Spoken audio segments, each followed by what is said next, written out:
where equality is just another euphemism for mediocrity, where participation is more highly valued than achievement, where just enough to get by is the new standard of excellence. There is a small minority of people who fight back against such apathy, who struggle daily to reach new heights. These brave few are the hope for the future, the bright shining light for the next generation. They are the ones who will lead us to the places we have never dreamed of, to the undiscovered country, to reach goals only a few can even begin to imagine.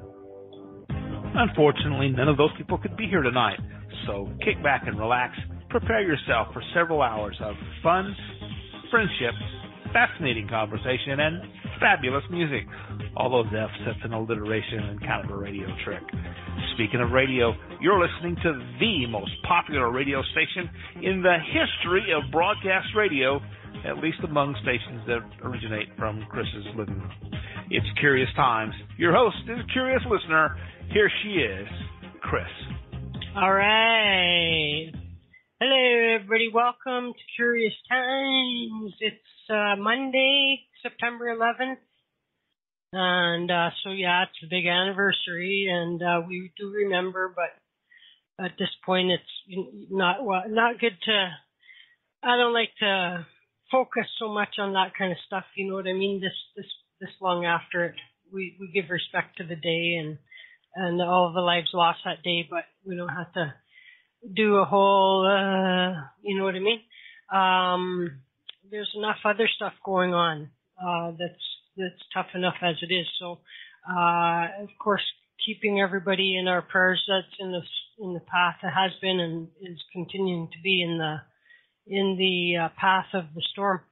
Also, I do want to mention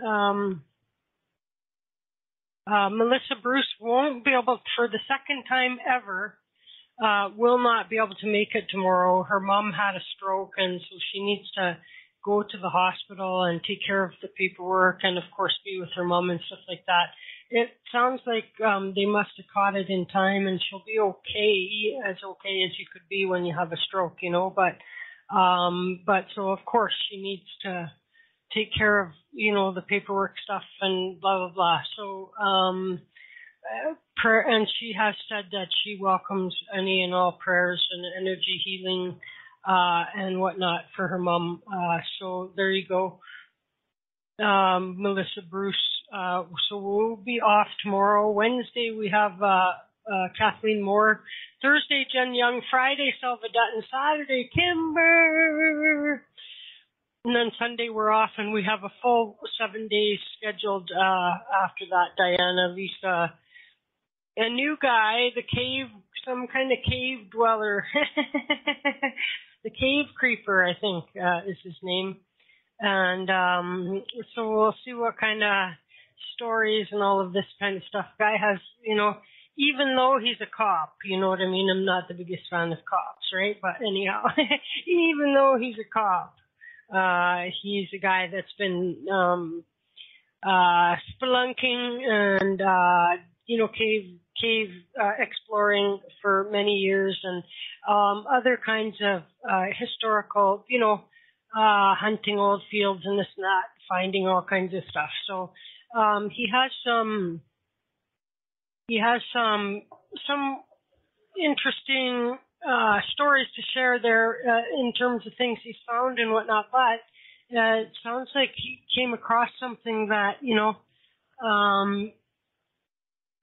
that has actually made me start to think about something today when I was trying to put his bio together.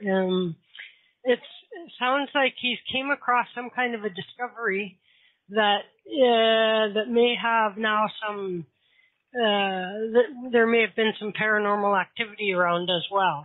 And so then this made me, as I'm doing that, you know, all of a sudden my mind is like, oh, a new thing to wonder about. I wonder, so we talk all about how we have, you know, earthbound spirits or spirits that come, you know, like crossed over spirits and earthbound spirits. I call it that way. Some will call it spirits and versus ghosts and blah, blah, blah. I don't care what you call it. It doesn't matter to me. But distinguishing ones that have crossed over into light and ones that have remained stuck. And so, and then we think that we know that some of these earthbound ones can stay stuck for a long darn time, right? And so now I'm going, I wonder, is it possible that there's still earthbound spirits all the way back from Jesus Christ's day or before then, or all the way to the prehistoric, is there earthbound dinosaurs, earthbound spirits of dinosaurs? Is there earthbound spirits of cavemen or cave women after being dragged around by the hair and clubbed over the head and, maltreated in that way? Could any of them have potentially remained earthbound? And then, so how long do you stay earthbound? Forever and ever and ever? Or do you sometimes accidentally or with some other guided help find your way to the other side, finally after 80,000 years, and then reincarnate again into a whole different ballgame? Or and so then it made me wonder, I wonder what the oldest ghost in the world is. I just found, there's a new book title, right? I just found, the oldest ghost in the world, or something like that. And so anyway, doesn't it make you wonder though? Okay, enough of that. Alea-daw is here. She's the founder of the Kara Center, who, of course, we have an excellent partnership with by way of we get to have her students as they're completing their program, mediumship program. We get to have her students come on and kind of do a practicum or a final exam kind of a deal by way of doing, some readings with people, of course, that they don't know and whatnot, and this makes a great platform for them, and it's a win-win situation all the way around, so we're grateful for that. She's she's the founder of the Kara Center. She's a fourth-generation professional certified medium. She's an aura reader, dream coach, tutor. I call it instructor, but they like to call it tutor, so it's minimizing it, I guess, which you should not be minimizing that. Leah has studied many different modalities under various mentors across the globe, and she's been reading, clearing energies, and teaching mediumship and spiritual development internationally since 2007. You can find Leah and find out more about her by going to the Kara Center webpage at www.karacenter.com. That's KERA Center.com. Or go through Facebook, www.facebook.com/medium Alea-daw, and just do a search for Kara Center on Facebook, and you can find their Facebook group there as well, and join up if you like. And so let's go find out, how's Alea doing? Hello, Alea, how are you? Hello, Chris, how are you? Oh, I'm hanging in there. I'm not in the storm's path, so that much is good. Yes. We're getting remnants of it. We're getting a lot of wind and a lot of rain, but I'm so thankful. I feel so bad because we're so thankful that it didn't hit here, but that means that it went to Florida. So just did some little prayers for Florida today over the weekend. So, but we're getting some of the junk from it. Well, I always there's a reason for everything, and so as though our friend Amy Kavanaugh has, left Florida, and although she's enjoying her job, she isn't the biggest fan of her new location. But in my mind, I was always like, there's a reason why you're not there no more, and there's going to be something that's going to hit them that it's going to be better off that you weren't there. And she lived in Jacksonville and right on the beach, right on the freaking beach. Yeah. I can't imagine that. You know what I mean? She did have a surfboard in her little cottage. Yeah. So she's been able to catch some waves or something like that. But my guess is that would have to be that's all absolutely beyond flooded and everything else like that where she live. And so always, a reason. So although she will be concerned for all of her friends and everybody that she knows there, I'm glad for Amy personally that she personally there and involved in this one because, they get so used to it. They just have hurricane parties and this and that. And how many times? Here too. Yeah. Yep. How many times do you prepare for hurricanes in your lifetime, Yeah, but this one's massive. I mean, it was just so massive. And we're a small island. We're on a small island off the coast of North Carolina, right down by the South Carolina line. So at first, it was first projected to come up our way, and I was like, oh, my God. I mean, they had even talked about how it was like the biggest storm ever, and I thought, oh, my God. This isn't a tropical storm. This isn't like a, level 1 hurricane. So... It's like Bible, now it makes me wonder, like, the people who, how, like, I don't disbelieve that some of the stories in the Bible found their way, in. It's just how it all happened or whatever or why. But, like, this is epic Bible-level destruction of the earth, And you can imagine that somebody who's living in a particular area of the earth, right, and all they can do is draw in caves or something like that, you know what I'm saying? Like, to tell you. Is like that. Why wouldn't they think that the whole world got flooded for 40 days and 40 nights or something like that? You know what I mean? Exactly. Yes. So it's quite easy to believe that floods of this proportion happened. That didn't, wasn't because God was punishing somebody or anything, and it was maybe not 40 days or whatever. It's quite possible with these. I think time was different then too. And so I've always imagined it like you had to experience a huge tidal wave or something of that magnitude, Yeah, like a tsunami or something like that. Yeah, for sure. Exactly. So because really, like, when you're talking swells of over 20 feet, like that's like covers houses, right? Exactly. You know what I mean? Yes. So you could imagine a little shack back in the day, right? Like, Exactly. So it would be, there's no context to put it in, really. So it's quite easy. But it is awful, and I feel so bad for those other islands that got the Caribbean and whatnot. They got hit so devastating. And anybody who ever gets affected by something like this, and you lose your entire, your wedding picture, like all the stuff, right? Yeah. Like it's irreplaceable. Right. And so it's really, and so much work, emotional labor as well as physical hard work. The emotional turmoil of watching it, okay, so like watching the storm right before it happens, especially when you're in like these prone areas and you don't know which direction it's going to head in. I mean, it was so, I think it takes a lot on you while you're watching the storm's track. Because, I mean, every 3 hours we're logging into the news, seeing where it's going. I think that takes a toll on it, too, even like from a week out it starts. And it's just that watching the storm, hearing and of course the news likes to have bad news. And so, of course, you're sitting there watching it and you're getting caught up in it. So the emotional turmoil starts about a week before the storm even hits. And then when it hits, it's, it's from that point on.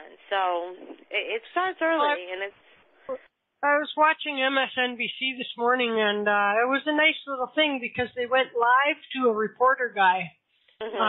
Was on the beach somewhere, you know what I mean? And he didn't give two shits about the fact that he was live on air on a major, you know what I mean? There was a little baby dolphin that was struggling and kept on getting thrown to the beach, put into the beach, and so he broadcast as he was doing it, but he went immediately to help, and it spent a lot of effort and a long time. It looks like finally looks like the poor thing got far enough out that, but the dolphin would. And small and probably so exhausted fighting these waves that keep pushing you in, and you're trying to get, my mama's over there, you know what I mean? Where's my mama? Baby. Oh. And they find each other. You know what I mean? Like, I really hope that they find each other. But later on, I got an update. I saw an update. And they show, like, and the dolphin looked like it was far enough out. And then they showed another one that was a bigger one, a different area. And a whole group of people had to, like, carry this dolphin out. And the dolphin got out. Like, I love seeing that kind of stuff. You know what I mean? People that are helping, because it's pretty rough on the sea life too, you know. Yeah, absolutely. It absolutely is. It's terrible. Yeah. It's terrible. Just brutal. Well, I'm glad you guys didn't get. I'm so sorry for everybody that did get hit badly, and I'm glad that you didn't. And I know that feeling of like, but you know, then it's almost like a survivor guilt of some kind. You know what I mean? Exactly. Yeah. Yeah. We're like, oh, thank God it didn't hit here, and it's like, oh, but it did hit in Florida. Yeah. You know. So yeah, there is that survivor's guilt. Most definitely. Most definitely. Well, and even then, like, as you were talking about tracking the storm and whatnot, like, it can be taking a definite trajectory, and then, like, any old little thing can happen, and all of a sudden you might feel like, okay, we're safe, and then all of a sudden it's like, oh, crap, it just turns, you know. We're sort of doing that now with Jose. I don't know if you guys have heard of Jose, but Jose's out there. And so we're sort of doing that now because Jose is starting to do this little thing where it's like circling around. Yeah, so we're sort of doing that again.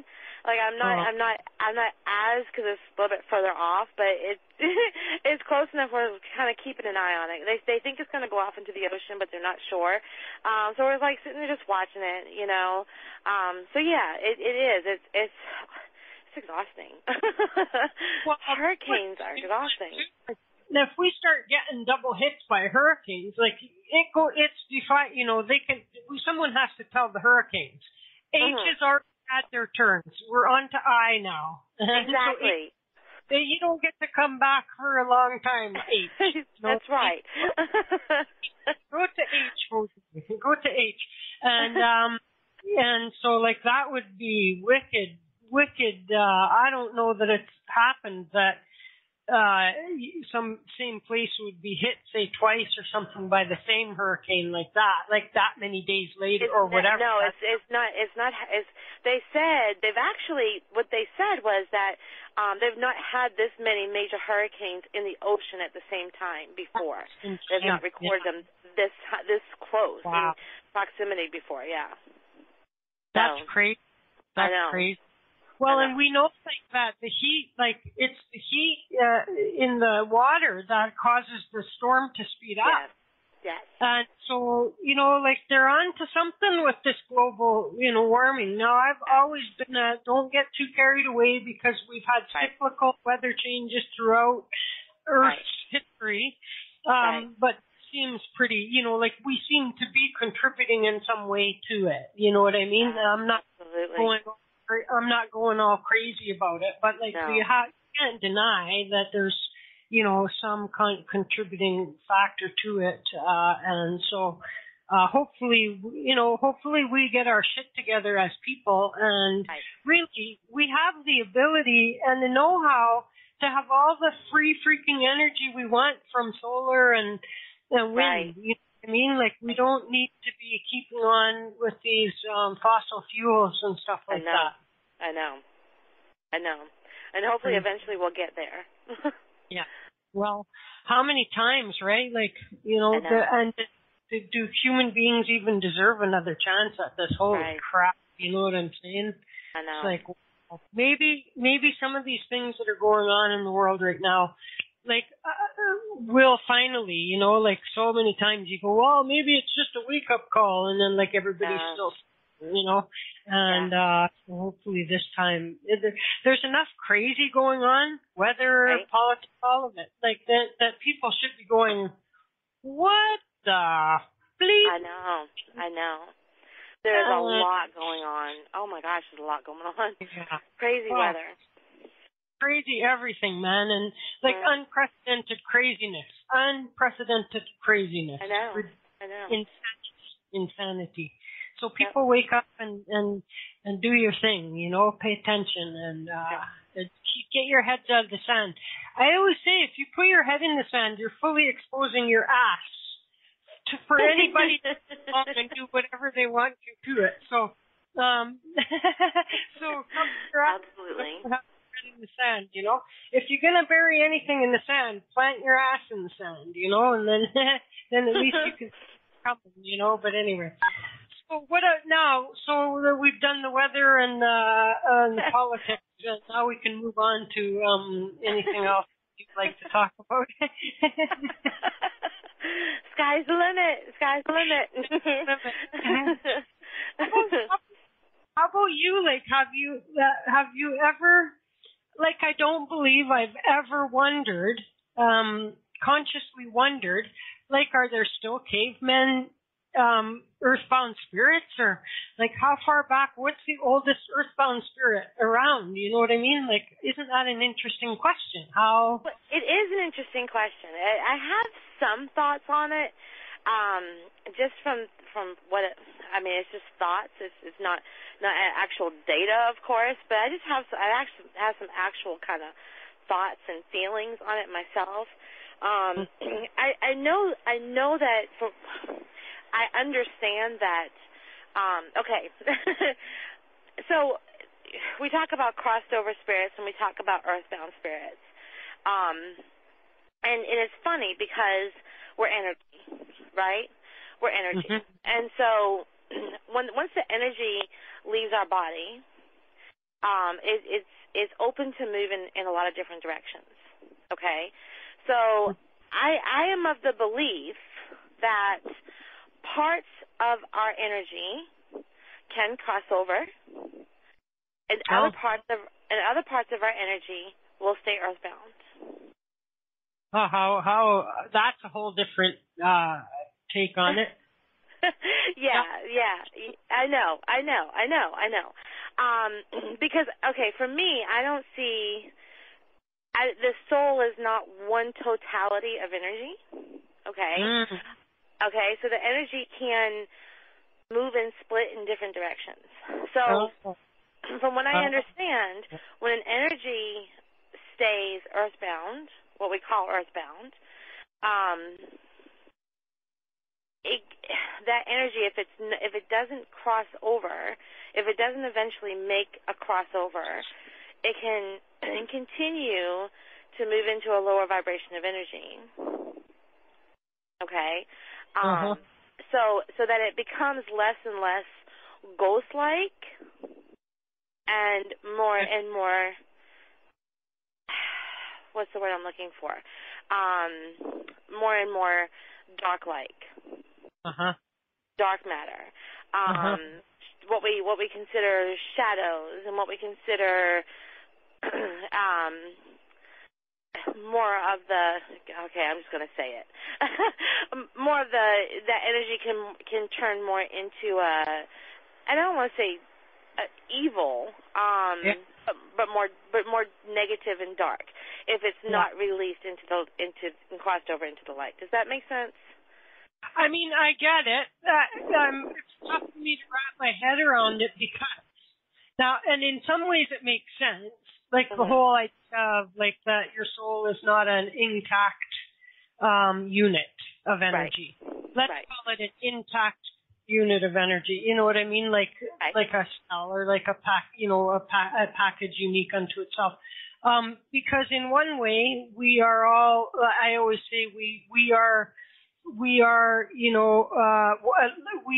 to God or to the universe or whatever what as a drop of water is to the ocean. You know what I mean? Right. Exactly. And so we're just a part of. And really, once I put that drop of water into a bigger cup of water, it all blends. You know. However, now I have grade 9 science. You know what I'm saying? Yes. Me too. Still like things like cells and molecules, and I don't know if they stay separate and unique, but certainly there would be millions or billions of them that would make up and is there molecules and cells in energy or no? I don't know. Yeah, there is. Quantum physics will break it down and break it down and break it down and break it down. And they say that there is actual cells within energy. It's that whole thing, like when two people like meet for the first time and they get that feeling, whether somebody's good or whether somebody has good energy or bad energy. Animals are really in tune with it. They call it chi. It's called chi. Chi is what it's called. Yeah. It's that chi energy. So animals are really, really in tune with it. So quantum physicists said that it does. And if you keep breaking it down, that there is atoms and cells within energy, we just can't see it. So if we think now, because I've always liked to think, like that. Okay, my soul is my soul. It's been my soul. It's been the same soul. It's the same package. It's the package. And then so I get that. And now I'm going, now you're making me wonder again. You know what I mean? And now if we think about like the whole idea of teleporting, and then some scientific experiments or this or that. And I think that recently they were able to teleport, Chinese people or something were successfully teleported something into space or whatever. A small something, you know what I mean? And, but, we've heard, perhaps about like maybe science fiction about how, let's pretend Star Trek or something, right? How that, the thing that morphed them up or whatever, beamed them up or whatever, the transporter or whatever it was. Right. So it like completely disassembled the physical body and then sent the energy or whatever that was that over. Now what if some of it got lost along the way and you showed up like with only half a face or something? You know what I mean? So it's possible then that you're right. And now that would like shatter everything. I'd have to like start all the way back over. Well, I bring up the concept. I bring up the concept in the beginning of my mediumship course, and when I do, everyone's kind of like, "Well, I don't know." And I'm like, you don't have to know. I don't want you to like totally buy into it. I just want you to just like sit and like think about it, okay? Because like when we talk about like manifested energy, and we talk about okay, if I get really super angry, right? And I'm expressing that anger, and that anger is so large that like my physical body can't handle it. I'm going to actually send that energy out into the universe. Okay, so that becomes another energy strand that's just like sitting there. It's manifested energy. It's coming from me. Now, in the same way, as I move throughout my experiences, and I'm not the same person I was when I was, an infant. So if that same soul was intact when I was born, then, but I'm not the same soul. I've like learned stuff, I've learned how to walk and talk and go to school and make friends and have. Okay, but that's the physical side of everything. No, it's not. No, it's not. No, it is. It is, but it's not, because there's okay. The brain is a physical thing, right? The brain is a physical thing. It's flesh, and it's within the brain, and all the wiring in that brain that allows me to tie my shoes or to learn and memorize things, and so I always still think of that as physical growth. You know what I mean? There's physical growth, but then there's emotional growth too. And when we start talking about emotional growth, then what we start doing is we start creating energy. Emotions will create energy. Yeah. Emotions will create energy. Okay, so as I start moving on, I'm learning, and I'm happy, and I'm sad, and I'm having bad experiences with my parents or good experiences with my parents. I'm beginning there's personality changes that are happening, and all this is physical, but at the same time, it's also there's this body and there's spirit, and both are working in unison together, okay? So the body's physical mind is, of course, creating, if there was no spirit, but the body was just growing off of the brain, then walking and talking, well, walking would be a thing. I don't know if talking would, but walking would be a thing. But we would just be lumps on a log, right? We wouldn't be doing anything. There's nothing else. The emotion. Go ahead. That, and you're right. Emotions do cause energy, because just ask anybody that's, having an emotional meltdown, or that there's anger in a room and you can cut the tension with a knife, or you can feel it with. Okay, but it's not.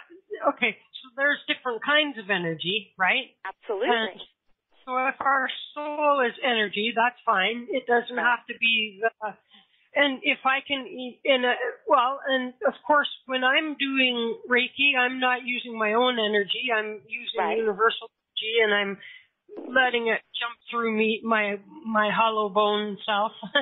And so I'm aiding in the channeling of that energy, which is it's not soul energy per se. And when I'm going to say soul energy, I mean like that which makes a soul. And there's different kinds of energy, I think. And so I still will say that if before we incarnate, you know what I mean, then we're coming with the deliberate intent, quite frankly, or we're not coming at all, in my opinion. We're coming with a deliberate intent to do things like have emotion and learn and stumble and have bad experiences. We are here. We are here to experience. We are here to experience the human condition. That's why we're here. So we're here to have heartbreak. We're here to fall in love. We're here to fall on our ass. We're here to be happy. We're here to struggle and to find our way. We're here to experience fear. All those things are part of the human experience that you don't have in spirit. When your form has crossed over, those are those things that you don't experience. And one of the things I say is, we're here to smell garbage, and everyone's like, what? We're here to smell garbage. I'm like, yeah, because you know what? In spirit form, that's a human sense. It's a human sense, and when we're in spirit form, there's not that same sense. That's gone. The only thing that there is when your spirit has crossed over is the totality of unconditional love, which is very different than human-based emotional type of love. So we're here to experience that as well. So let's go back though to let's say, just as a quick example of the Philadelphia experiment, if anyone saw the movie or whatever, you know what I mean? Yeah. But this thing happens, and like there's guys whose half of their body is now melded with the ship, and we don't know where the other half of their body is. And this is all because, that they were being time travel, theoretically, I think that was time travel there, and something went really wrong with time traveling, So that's fine. Part of them arrived and other part didn't, or whatever. Right. But that's their body, you see? I still look at the soul as being a unique, intact, belongs to me, absolutely, thing so the idea of when I die, and when I'm dead and gone, that my soul basically obliterates into how many different pieces and spreads out all over, that's troubling me. Okay, so let me just put it to you this way. Okay, let me just put it. You believe in reincarnation? Yes. Okay, so if all of you that makes up you right now, okay, has reincarnated from a different life,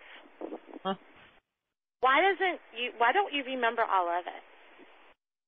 because we're not intended to. And again, if the memory, now people will have great debates on this as well, okay? But if the memory resides in the brain, and the brain is part of the physical body, and the physical body dies, okay? Like I have a head injury and didn't remember a lot of stuff anymore. You know what I mean? Like, so I still had my brain and I still didn't remember a bunch of stuff. And so to me, that's not, because if we knew all this other stuff, we wouldn't have a challenge before us necessarily. And we're coming here to be challenged. We're testing ourselves. I don't think we're here to be challenged, Chris.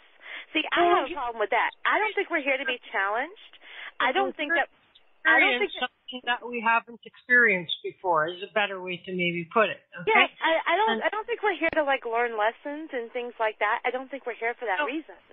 To experience different things that we haven't experienced before. Exactly. Okay, so let's just take you in the normal life right now. Okay, so there's Chris in this life, and then there's all your experiences that you've had from the time that you were a baby up until now. Do you think they shape you? Of course they do. Of course they do. Okay, so they make you, they sort of bring you to the person that you are now. Yes. Okay, so in order to do that, what you're doing is every experience that's being lent, you are gaining energy from it. And that energy is in conjunction with the heart of the soul, the prana, okay? So all of that is moving along your body, just say, okay? Now, if you were a farmer out in the West in California and you grew up with a totally different family, do you think that you would be a totally different person? In many ways, yes. And why? Because the energy is changing. Except for that, in one of my times, I already was the farmer in the West, in the wild, wild West or whatever. And this time not. And so all of those, and this is why I say, when people, and this is going along with just, and which of us knows for sure? Any of us. Nobody knows for sure. Yeah. Right. And so along the lines of my speculation is that when I cross over again, like I'm not Chris. Like I'm only Chris for the purpose of this lifetime. Exactly. And Chris, the person Chris, is one little bit of my soul's experience. Okay? Exactly. So my soul has been 1,000 different lifetimes, or even just 50. Doesn't matter how many. This one lifetime is like equal to like a dream or something. And one night I have a dream. You know what I mean? Like it's my soul's existence. You know, a lifetime is but a dream. You know what I mean? Okay. One full incarnation is but a dream, even in terms of the time. I think. You know what I mean? And so again, I do believe that my soul remains intact, and although then we get down the road of soul retrieval, blah blah blah, bits of your soul through trauma, and like all that aside, my soul intact, which is why I say like I have a hard time believing that all these people are channeling like Mary Magdalene, because Mary Magdalene was Mary Magdalene one time. The soul that was Mary Magdalene was only Mary Magdalene for a blink of the eye in that soul's lifetime or existence, right? And could have been could have been Hitler. Mary Magdalene could have been Hitler for all we know. You know what I mean? And so it to me, like I clearly separate like the physical body in a lifetime from the soul. Exactly. And everything like that. Exactly. And I believe that people can channel Mary Magdalene, but I think what they're channeling is that energy that was running through Mary Magdalene. I don't think they're channeling the whole Mary Magdalene soul. I think they're channeling the energy, the divinity energy that Mary Magdalene had within her. That's what I think they're channeling. Okay, so they're channeling that divine guidance, that wisdom. they don't even know what they're channeling, and they just like Mary Magdalene, so they call it Mary Magdalene. Or there's that. I believe there's a lot of people that are, like, a lot of us channel. We don't have any clue that we're channeling when we're channeling, though. You know what I mean? Everybody channels. Everybody channels. Yes. And then there's those people who make it a little more dramatic, and then they create a name for who they're channeling, or they pick a famous past person of who they're channeling because they want to be special. But what I'm trying to say is that, you know, like, I highly doubt, like, once I finish being Chris, like, what happens is that body of experiences for my soul or whatever has been off the bucket list now. You know what I mean? And it now forms part of my whole soul's existence. But I want you to think about this. Think about your experiences, Chris. Let me just finish quick. Okay. But my soul will not recognize itself as Chris. You know what I mean? Exactly. So go ahead. So if you think about all the experiences that you've had, okay, and there's parts of you that, and there's parts of us with every single one of us that you know is dumb as a rock and as wise as an old soul, okay. Every one of us has that experience, loans that to us, okay. So when we talk about like spirit guides and things like that, okay, and we talk about like where does that energy go? I think the parts of Chris that were wise and you know, age-old wisdom could actually be carried down into another incarnation as a spirit guide for somebody else, or channeling that part of your energy of that wisdom you received. There's a lot of like musicians. Musicians are big in this. They'll channel, you know, other great musicians from the past. And they're not channeling that entire soul, but they're channeling that wisdom from that energy, the energy wisdom that soul had. That's what they're channeling, that peace. For me, anyway, that's how I see it. Yeah, or there's this notion that, like, none of us have ever had an original thought or idea, and any word we say is, like, already been said and is going to be said and all that, which is to say that it's all just floating around in the universe. All of it. Every song written, every song that will be written. Exactly. It's already there. Exactly. Every movie ever made, every movie to be made. Exactly. It's already there. It's the library, let's say, but it might not be a very organized library. It just could be floating around out there, and you know, and there may be no that we can make of no rhyme or reason as to how or who gets to tap into that. And some people may be able to deliberately do it, but I feel like that it's more, you know, unintentional and just happens innately for them. You know what I mean? Like, they're not going seeking that out there, but it's just coming. Just like, so every now and then I'll just, like, you know, have a thing that happens that I'm like, you know, whatever I just said, like, that found me. I didn't find it. You know what I mean? Like, so now like, you're sort of talking like law of attraction.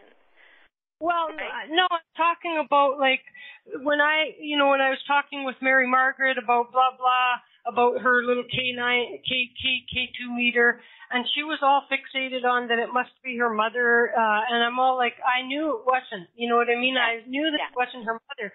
So I just said, like, let's just test it and just, like, ask. And really what I was going for is, like, Jane Doe, like, just a nonsense name. You know what I mean? And I throw out this name, and it's the name of her cousin that died exactly 2 years to the day, and blah, blah, blah. You know what I mean? And so now I didn't find her cousin. Her cousin came and said, aha. Like, I'm tired of Mary Margaret going, mother, mother, mother. It's me. I'm here. You're not seeing me. You know what I mean? Yeah. And I'm gonna take advantage of this person that you're talking to right now, and I'm going to cause her to blurt out since you're not getting it. You know what I mean? Right. Exactly.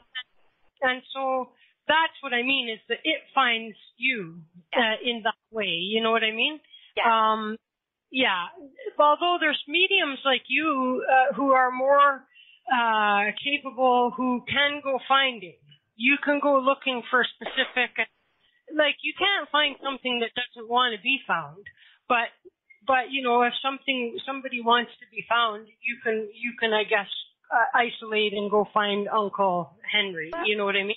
Well, a lot of times, I'll be honest with you, a lot of times it's more that they find me than I go looking for them. Right. It's the same thing. They find me. Or something. So that's really what I mean is like this channeled information, all of this stuff. Like there's no invention that hasn't already been invented. It's there. Exactly. Every invention ever made, every invention to be made is there. Who's the lucky dog that's going to get the information? Energy strands. And it could be like almost like maybe we all get it, but we don't understand that language, and there's only a few unique people that will understand that language, and they will make something out of it. And in any case, I see that kind of energy, like that's thought energy and stuff like this, which is not like, in my opinion, like my soul energy. You know what I mean?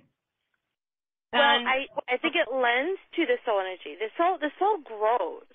The soul grows as we gain more wisdom, as we gain the experiences here that we need to experience.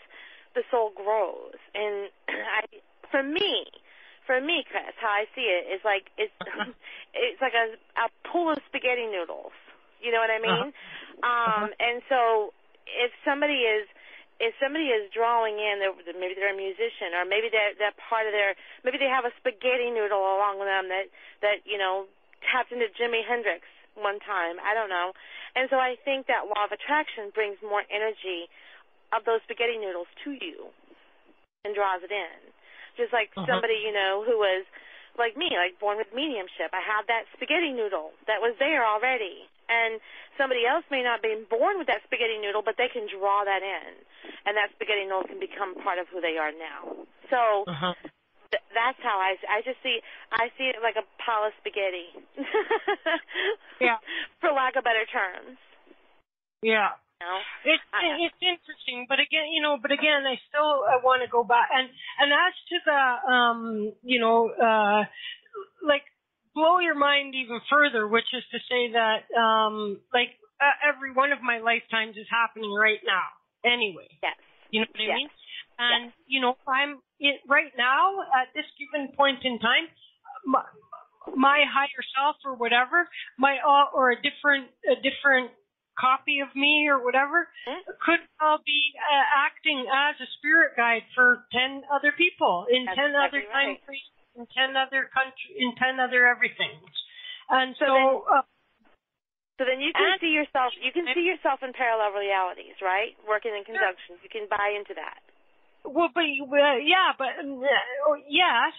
Now, some people think about parallel existences like. Here's Chris in this lifetime. Chris is in 20 different like this Chris. You know what I mean? Yeah. I'm like, no, like Chris here is in 1920s Chinese man in the doing what in a factory. Chris here is like 1500 BC. You know what I'm saying? Getting dragged around in a cave or something like that, right? Right. And one of the Chris's is like some like alien non-Earth being who is way in the future. You know what I mean? And on some other planet. So I think of these because it's different all time. It's happening at the same time, just on different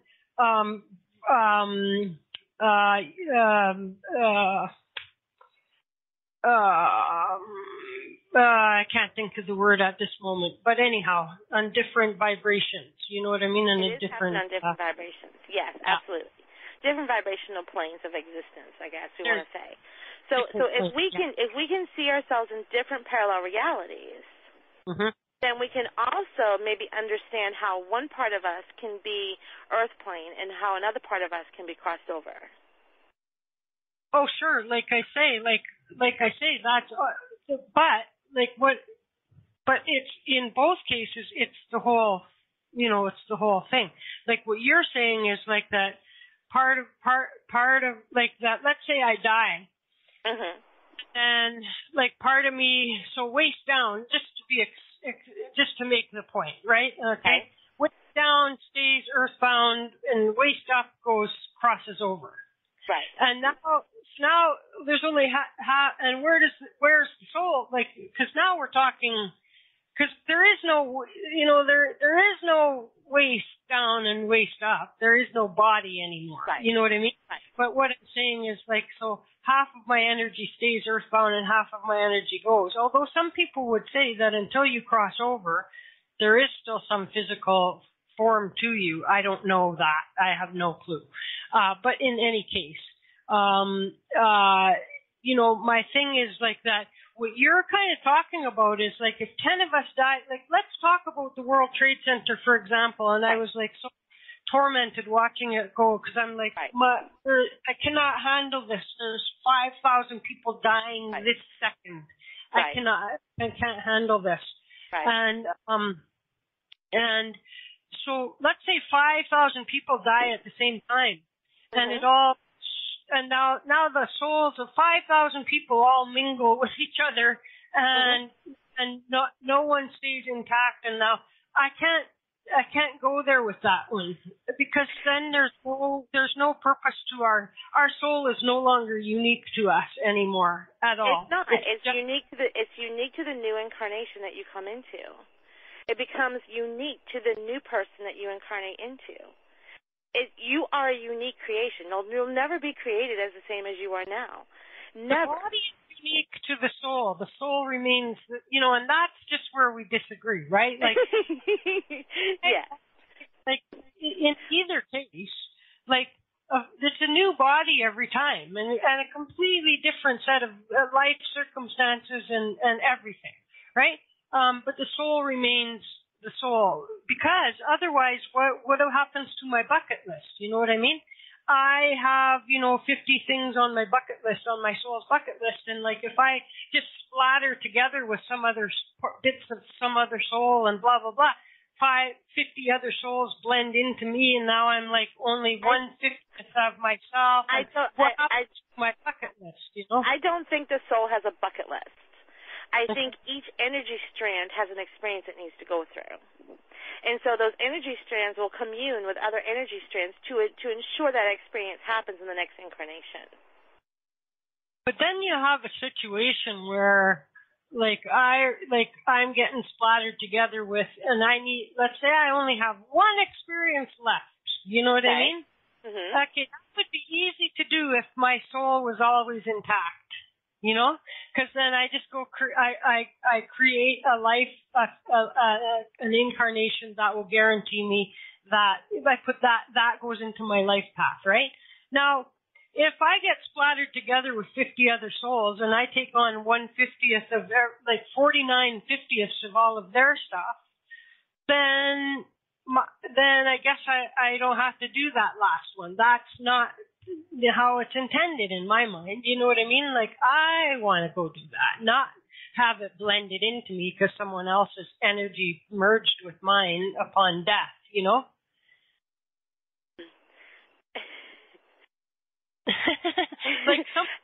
we're talking about really the energy is like we are talking about a drop, we all are a drop of water, and we all get spilled back into the ocean and just become part of the water again. It's not the same matter, but energy and water move in the same way.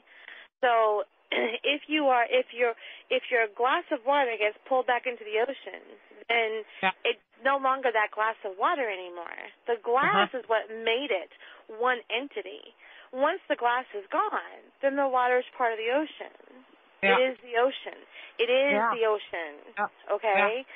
Yeah. So you return to that place of unconditional love, and there's energy strands that can be used and created into new incarnations to change or even have new experiences in this world or in another world or in another parallel reality.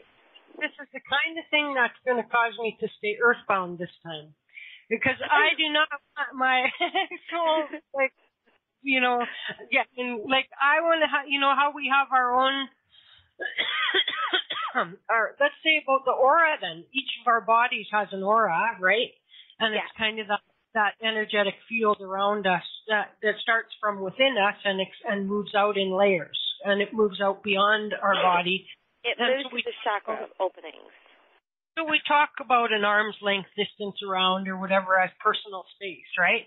My soul wants personal space. My soul does not want, everybody's soul like mingling in and changing. It doesn't in this incarnation. Absolutely not. It wants to be individual. It wants to be individual in this incarnation. Absolutely. Yeah. And those little chakra points that we have, the energy is moving through those chakra points, creating an aura field for you. So that every experience that you have creates new energy that's moving into those chakra points and creating you. You are created every single day with every single experience that you have. There's a creation of Chris. Yeah. Well, there's an evolution of Chris, an evolving of Chris. Yeah. I've been created. Now I'm growing. And ask my waist, I'm growing exponentially. Yeah. But I see that as different, and so isn't that interesting? But like, it's funny how like one, and then we'll take calls. We're going to take some calls, but it's funny to me how one, somebody's bio gets me thinking about like that, and now you, and then you come along and completely destroy every idea I ever had about my soul. And, Now I got some chewing to do and everything like that, and that's a good thing because I really enjoy. I think there's a light. I think there's a light within us all. Okay, I think there's a light that branches into these energies that we pull in. I do think there's a light. I'm not going to call it a soul. I'm going to call it a heartbeat. Like, it's like a heartbeat. You know what I mean? I think there's a tiny little light, and I think that's what a lot of people try to call the soul, but I think the soul is made up of so much that we can't even begin to understand it at this point. Like, there's so much that goes into the energy of who we are, but I don't even think we've even tapped on the idea of it yet. So, I mean, like I say, I could be right, you could be right, we could both be wrong. I don't know. That's why I like the idea. When I sat in meditation, it was shown to me that's how it worked. I started to feel the idea of it and, feel my emotions and how everything sort of worked in conjunction with it, and it felt right for me. But again, this is why, I mean, talking about this stuff, it opens up people's minds and thoughts. Whether I'm right, whether you're right, whether we're both wrong. We're probably both right and both wrong at the same time. You know what I mean? Yeah. That's the beauty of it. But I think when we start listening and just thinking about it and having our own aha moments, I think that's where the expansion begins. Well, and maybe we're all right because, and on a different universe, it is the way it is. You know what I mean? And there's so much to all of this that a person can, branch off into a whole new area of topic. But we do have some callers, and so the divine is looking at us laughing, Chris. Well, I would say, like, we'll all be kicked over on the other side saying, we were all effing wrong. You know what I mean? Exactly, we were all wrong. And maybe just like I've said before, somebody's crossing over experience, which may or may not be also include the life review. This whole experience could well be have a lot to do with our preconceived notion of what it's going to be. And then for those that have no preconceived idea of what it's going to be, then it just unfolds as it does, and maybe that's the purest form of a transition. But there's so many different accounts of it by people who have had near-death experiences or life after death experiences that, to me,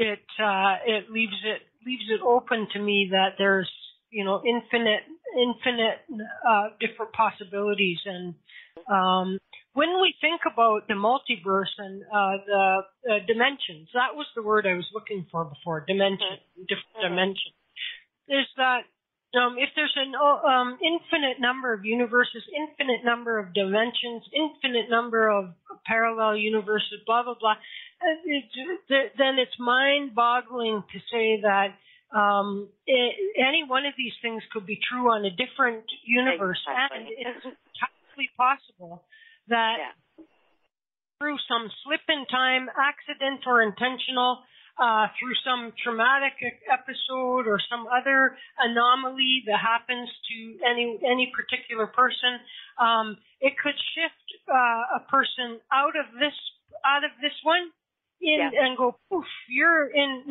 some, which is to say that it could go like, I don't know what I'm doing here. You know what I mean? Like yes. And it could, quite frankly, be that there's been a little accidental slip or something that has put you elsewhere, and now you have to, figure out how to adapt to the new.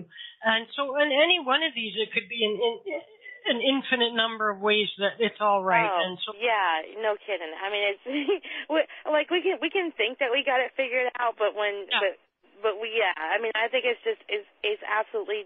There's so many possibilities. But you or me didn't both start off in this particular Earth, in this particular universe, in this particular whatever you want to call it. You know what I mean? Exactly. And that one of them slipped in or slipped out, and this also possibly accounts for some of the missing people, in the world. Yeah. And they're, so anyway, let me do a song, and we'll take a couple of calls, and then we'll come right back to it. And so I'll go ahead and mute Alea. I just want to quickly check, who's this anonymous caller? Hello. You just heard a beep in your... Yeah, who's that? Queen. Hi. Oh, hey, Queen. Okay, there you go. Okay. Let me find... Okay, so Queen is there. So there's three. Jackie and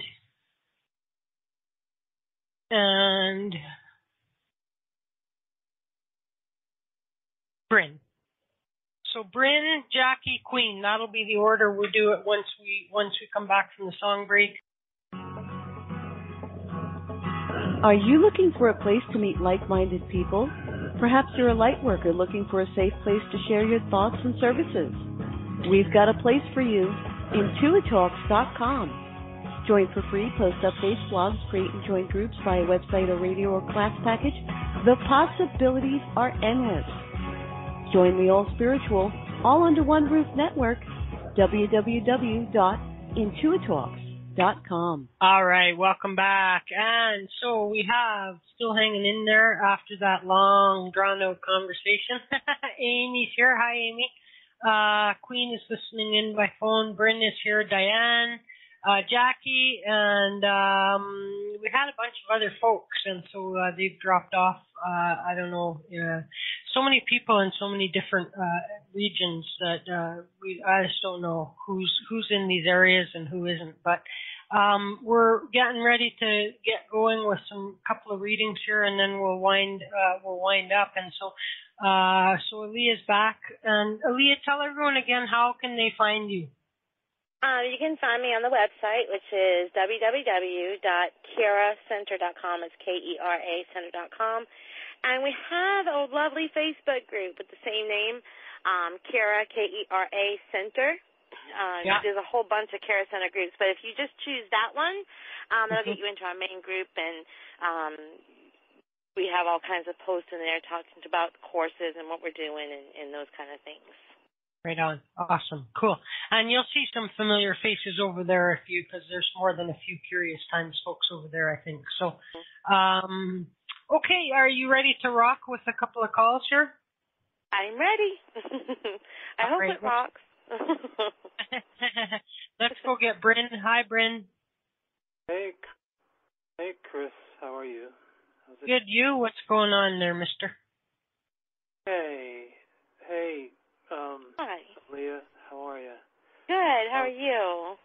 Well, okay. I had a strange dream last night. I don't remember all of it, but the part I do remember, I went into this narrow kitchen. It was like, I noticed it was very narrow, and there were no cabinets at all. Okay. Nothing. And it was just like a stove and a refrigerator. And usually when I have dreams, it almost that I'm going to have when I wake up. And you're kind of cutting out a bit there, Bryn. Oh, can you hear me? Yeah. Yeah, but then you kind of cut. Isn't he cutting out for you also, or is it just me? I've heard most of it. He cut out a little bit of it, but I've heard most of it. Okay, carry on. Okay. I'm sorry. No, it's okay. And today I've been feeling just kind of almost like got these words offline, like kind of offline, and I don't know if it's like a cycle that's happening or. Okay, so whenever we dream of a kitchen, think about the things that happen in the kitchen. This is where we cook. This is where we store our foods. This is where we store our nourishment. Okay. Yes. When we go into a dream phase, it becomes symbolic for our spiritual nourishment. Okay. Right. So the kitchen was very narrow, which means it was small, but you had a stove in place and you had a refrigerator in place, which says that you have the capacity to actually nourish yourself. Okay, but the cabinets, not having any cabinets or food stored, says that you're not nourishing yourself. You are not taking good care of yourself. Okay? It may be that you're in a phase where you're focusing too much on too many people, too many other people, and you're not taking good care of yourself through the process. And so that's why when you woke up, you feel sort of offline because you're not giving the right kind of nourishment, you're not the right kind of soul nourishment, right kind of feeding that you need. You're not taking the time for yourself that you need. And so it's very fitting that you would feel offline today because your dream is sort of saying, okay, Bryn, this is what's happening. You're going to feel this way, and this is what we're trying to tell you is that you need to take some time for yourself to take good care of yourself. To nourish yourself through the process. Are you taking care of a lot of other people right now? Well, with my sister, I'm taking care of my mother, who's 90. And are you forgetting to take care of yourself in the process? Are you emotionally going through turmoil, financially going through turmoil? I'm thinking about my life, like what direction I'm going in, and have to make a living. But what are you doing to take care of yourself in a healthy way? How are you taking? Well, I do swimming. I do a little artwork here and there. And have you been doing that as of late? Yeah, today. Okay, good. But before the dream, were you doing that? Well, I had a hard catering shift that I finished. Home until 5:30 in the morning, but okay. So the dream is basically saying that you've not been taking care of yourself in a healthy way. Now, it's kind of funny that you felt offline today and then you chose to do artwork. Did that feel better once you did it? Yeah, it kind of calms my mind. It occupies my. You sort of go into a meditative state. I know people who do artwork say it's like their meditation, right? Yeah. Yeah, so I think the dream is telling you that you need more of that. Right. Okay, you need more of that because when we start stressing ourselves out and we're financially pulled, we're emotionally pulled, we're physically pulled, we are always really good at giving to other people. And making sure that other people are happy and safe and all of that, but then we sort of sometimes forget that we need to do that in that process of taking care of somebody else. We need to do that for ourselves as well.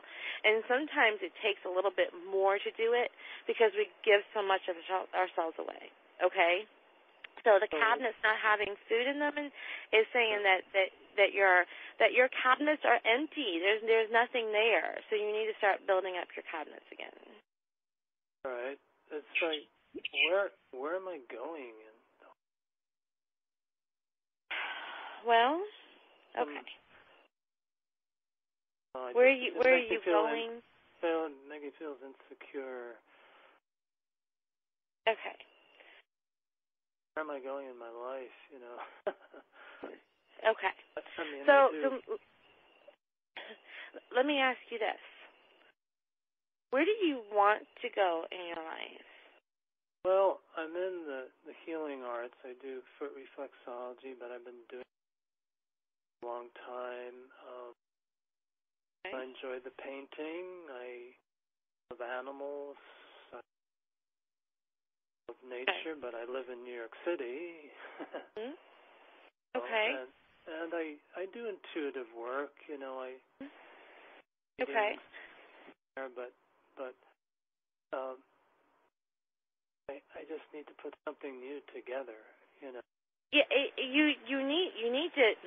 I know you're saying you're swimming and you're doing artwork, but your dream is saying that the reason why so wherever we are is where we're supposed to be. Okay, I just want to just say that wherever we are is where we're supposed to be, and our dreams are sort of like our psychic window into what we need to navigate this life. Okay, so if you want to find where you're going, sort of right now it feels like you're running stagnant. Is what it feels like to me. You're running stagnant, okay? You're doing the same kind of things, the repetitive kind of things every day. So where you're going is going to be based on what you're doing to nurture that part of yourself that needs to fuel that passion. I hear you telling me what you do, but it feels like it's dead flat. Like I'm not feeling the fire, the passion when you talk about what you do. You know what I mean? So it's like I need to reignite that flame again. I really need to reignite that part of me. It's like I want to do this. I love doing this work, but have I lost a little bit of passion? Do I feel like something has been taken away? Does that make sense to you? Yeah, it's like mainly in the reflexology department. Okay. Okay, so maybe you just don't do the reflexology. Maybe you focus more on your artwork. If the artwork is what you need to feed yourself, then you do the artwork. Okay. Let's see.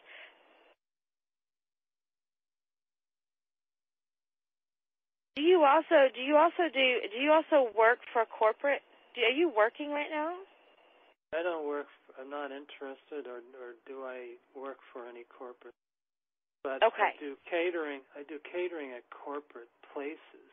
Okay. Okay. When I'm not doing the foot reflexology, but I'm not interested. Okay. Okay. Because I saw you moving within a corporate world, and that may be the catering that I'm seeing. Yes.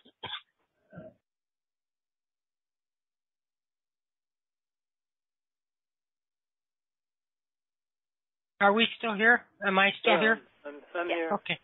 Yes. I coughed and then it went silent. I'm all like, I was trying to get a good visualization of what I could see for him, but it feels like he's just running stagnant, and that's sort of where I want to like. It's like now is the time to. Do you meditate, Bryn? Yeah, I mean I meditate. Yeah, I do. Okay, you're meditating every day. Not every day. You feel connected? Do I feel connected? No, since that dream I don't. Okay, so the dream is not telling you that you're spiritually dead. It's saying that you're not nurturing yourself.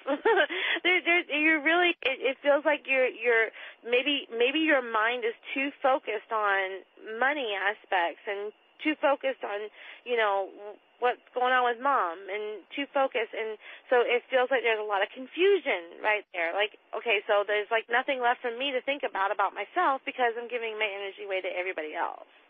Okay, that's what it's telling you. So to me, the fact that you had a dream, you remember the dream, you woke up from it, says that you are connected because that dream is giving you guidance.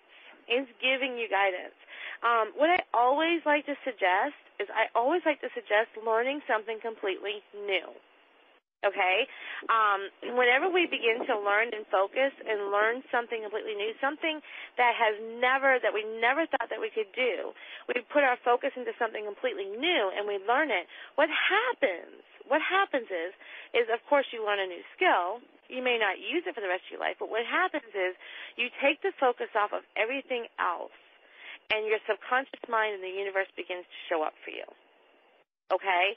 So I think this is a really good time for you to find a new hobby or activity or skill to learn so that you can take the focus off of, where am I headed in this life? You're headed in the right direction. You're focusing too hard on it. You're just focusing too hard on it. And when we focus too hard on it, our conscious mind, our left brain thinking gets in the way, and it becomes very analytical, and we start breaking down the physical stuff and the physical things that we need, which is, of course, we need a lot of physical things. But if we focus on something brand new that we can learn, it reopens and ignites everything else that's sort of just been sitting there, and just, you know what I mean? So that would be my suggestion. I'm seeing you doing something new, whether it's cooking or whatever it is. Try something new and see if that frees up that purpose for you. Because I see you in the right direction. I think moving into your spiritual practice and doing that, full time is going to be a real big thing for you. But I think you've got to get the inspiration and the reigniting of the passion to get yourself there. Okay? Yeah. All right. I would suggest, as a person who does this work and does a lot of healing work and is working with a lot of people, I would suggest a daily meditation. Even if it's like for 5 minutes, you know what I'm saying? But I would suggest a daily meditation. And remember not to expect everything to happen in that meditation. Sometimes we get these very blank meditations where we feel like we're not connecting with anything at all. But what's happening is all that brain matter and all that guidance is copulating. It's getting in there. It's moving in there. Okay? And so it may be several days later and we may have an aha moment. We may have an inspirational idea. But it came from that deep-seated thinking and meditation. Okay. Okay. All right. Thank you. You're welcome. All right. Thanks, Bryn. Okay. All right, Chris. Thanks. Take it easy. Take it easy, okay? Okay. All right. He laughed at me. Okay. Okay, let's go and get Jackie. Where's Jackie? Jackie. Where did you go, Jackie? Oh, there you are. Hi, Jackie. Hi, how are you? Good. How are you? Hi, Good. Good. What's up, Buttercup? I'm needing a job. Okay. Alea's not hiring, but, Are you? I'm certainly not. I mean, I'd hire you, but I couldn't pay you. Okay, you're needing a job. Okay. Are you working now? It feels like you're working now. No, I'm working on finding a job really hard. Okay. Do you work on the computer a lot? Yeah. I mean, to try to find a job. Okay, I see you sitting behind a computer. That's why I'm like, I see you on the computer a lot, and it felt like you were working at a home-based business. I don't know if that was something that you were looking at doing, but it looked like you were working. Okay.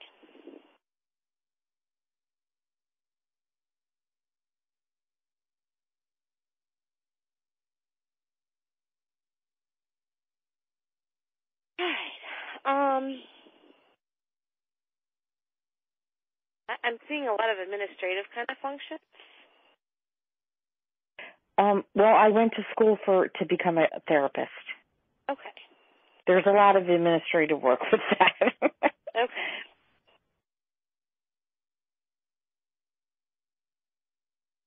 And it may be just what you're doing now, and that might be what I'm seeing is all the administrative functions that you're doing now.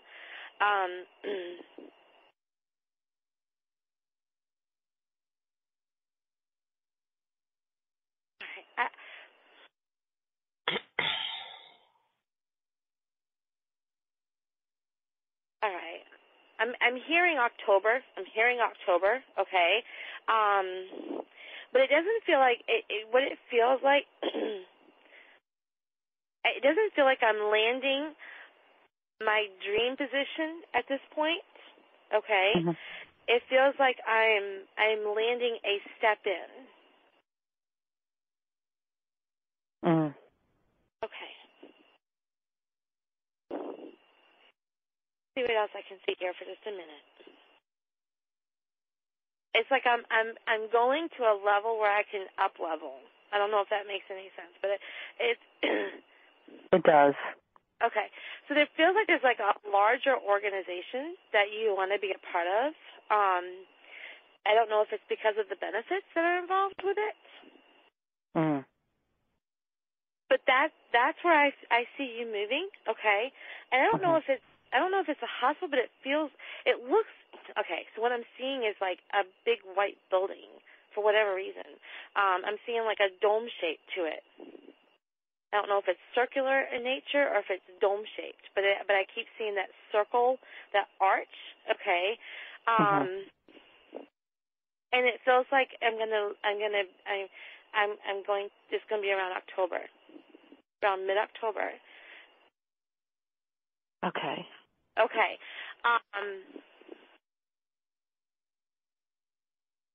I feel like this is going to be your step in to your step up, okay? But I'm hearing 2 years. And when I'm hearing 2 years, it feels like I'm going to move into this position, and then I'm going to go work for myself. Do you have dreams to work for yourself? Well, it's going to take me a minimum of 2 years to get fully licensed, and okay. There you go.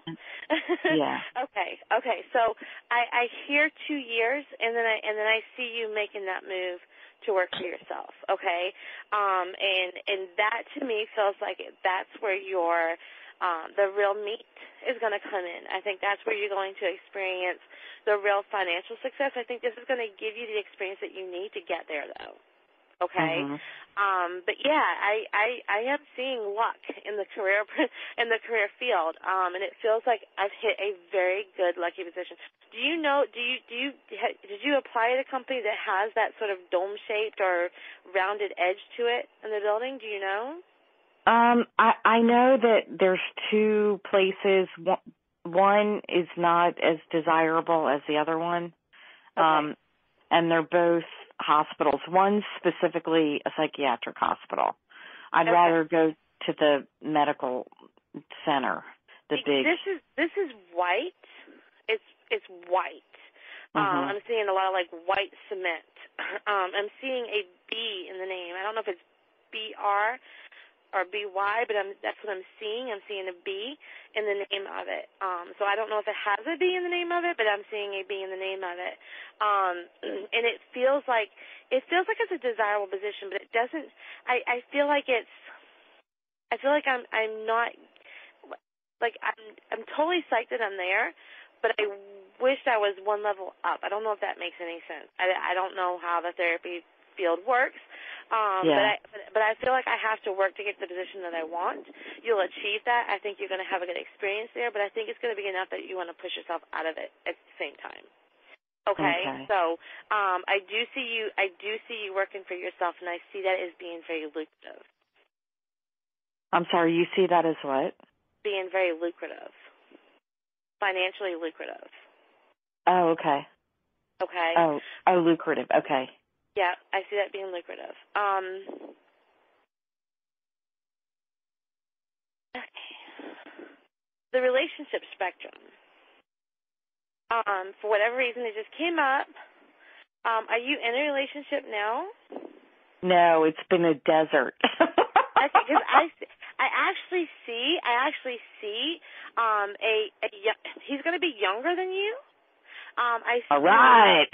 Yeah.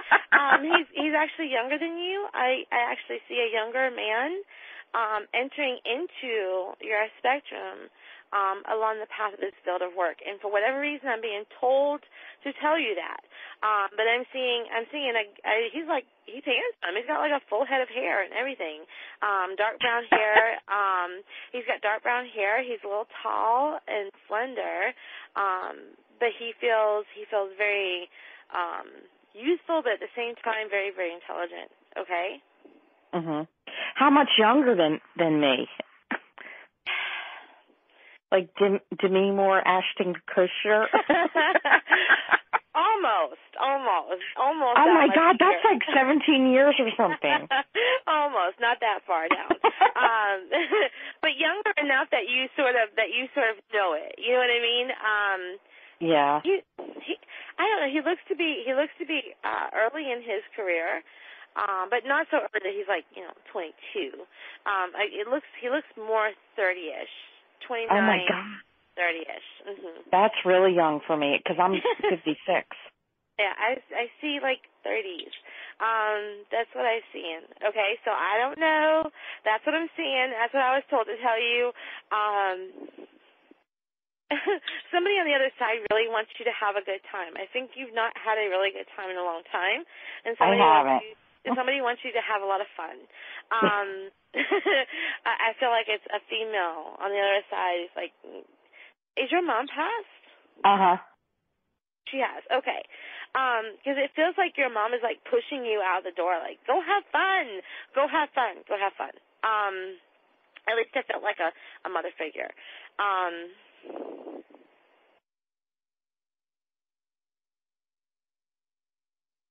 Yeah. So I think this is going to be all around. I think it's going to be a good experience for you. Okay. I think you're going to enjoy it very much. It's going to bring new life into you, which is what you totally deserve. Okay. Has it taken a long time for you to finish school? I went back. It took me almost 4 years to. Okay. Because I did it at night. It looked like you were taking one class, two classes, one class, two classes, kind of. Yeah. And I'm being told that you worked very, very hard for this. So congratulations to you. Congratulations to you. There's good stuff coming afoot. So I hope that has helped, honey. Yeah, thanks. So I shouldn't stress about not having a job. No. Hey, do you know the name Marilyn? Does the name Marilyn mean anything to you? I don't think so. Write it down. Write it down. Okay. It may mean something later. I'm just hearing the word Marilyn, and I see a great big smiley face. So just write that down. Okay? Okay, great. Let me know. All right. Thank you so much. You're welcome. Thanks. Take it easy. All right, you too. Good night. Right. Good night. Okay, one last one here, Queen. Hi, Queen. Hi, Chris. How art thou? Good, you? I am grateful. Excellent. Good. Oh, Sleepy as always at this time. Almost always. Hi, Alea. Hi. Hi. Hi, Queen. How can I help you? You have a sweet voice. Well, thank you. You're welcome. I have a friend that transitioned. I would like to know if you can connect with her or anyone else in spirit or whatever spirit has for you to Okay. with me.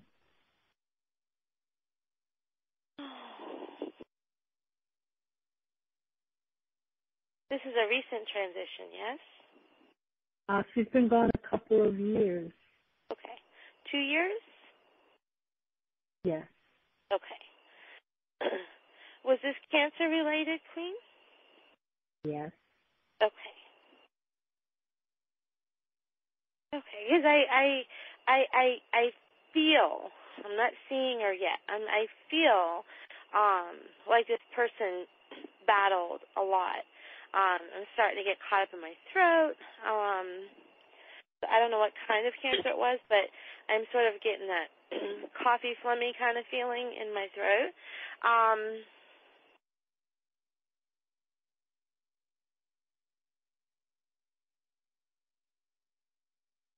She's telling me that they would go back and forth, where she'd go into remission and things should get better. Is that right?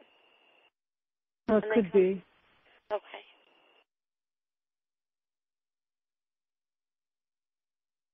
And she's telling me that the last 5 years was the hardest. I don't know if she was sick that long, but she's saying in the last 5 years. Do you understand that? Possibly, yes.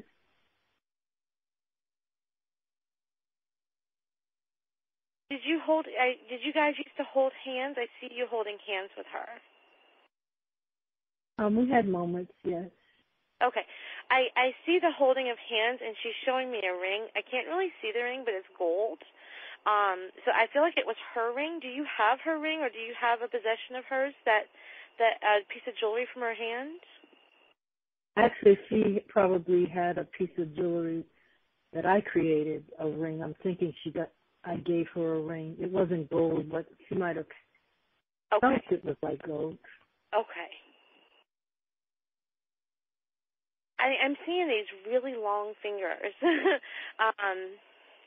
Is what I'm seeing. I'm seeing like really long fingers. So it feels like maybe I don't know if she had attractive hands, I don't know, but she's showing me these really long fingers.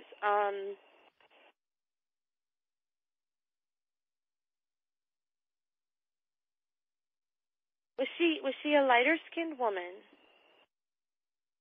Yeah, she was. Okay. She would be classified as Caucasian, and I would be classified as African American. Okay.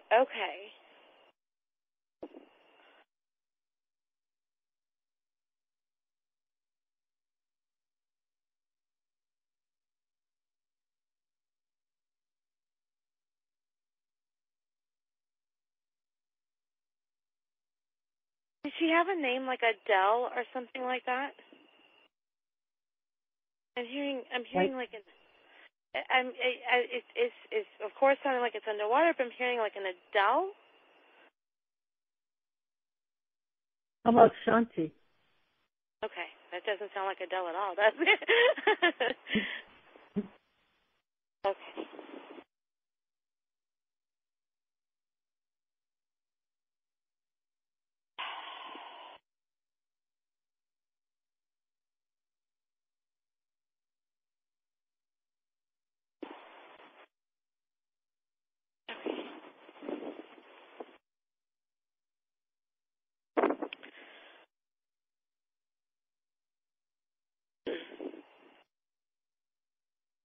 Were you not able to be there for her passing? That's correct. Okay. Because she's saying that you weren't able to be there, but she wants you to know that she was with you anyway. Does that make sense to you? Did you feel her at that time? Yes. Actually, my phone rang. Well, I was getting ready to say. I see you getting the news. I don't know if you got the news from the phone, but I saw you getting the news from the phone.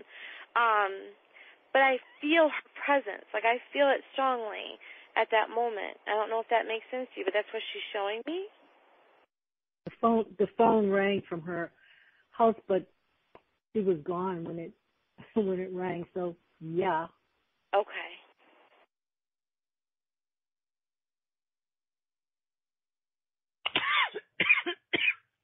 She's saying she says that you were a dear friend, and you met did you meet under hard circumstances?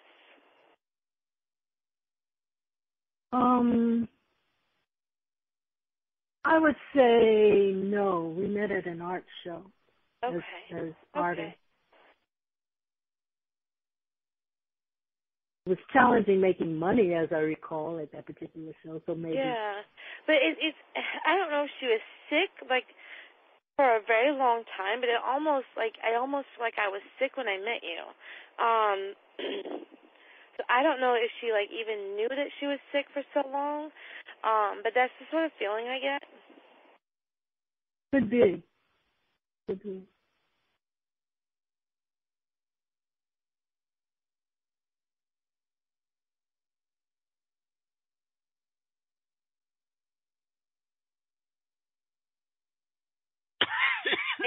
Okay, and so you guys, was there distance between you and Miles? Like a lot of distance between you and Miles? I stayed away. Okay. Because it feels like I had visits. Like we didn't get to hang out all the time. Like we had visits. Does that make sense to you? Yes. Okay. More by phone. Okay. Than physical, but yes. Okay.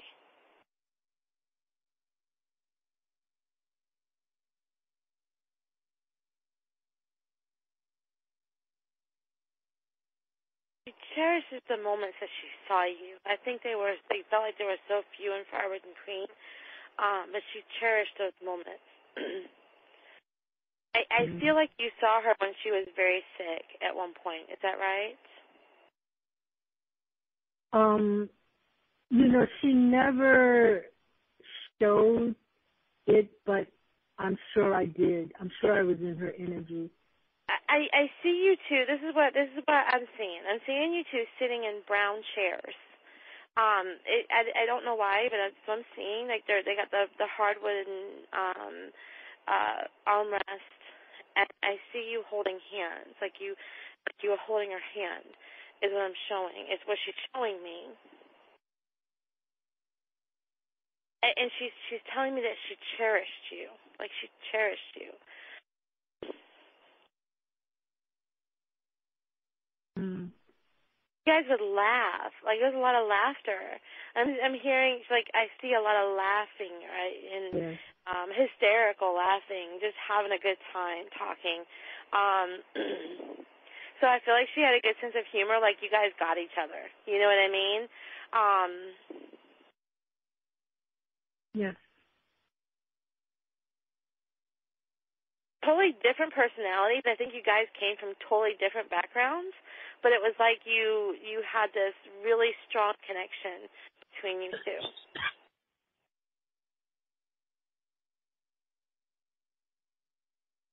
Was she considerably older than you?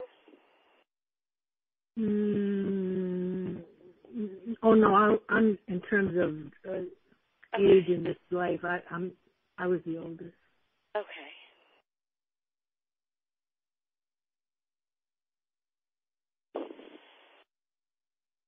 But she had an old soul.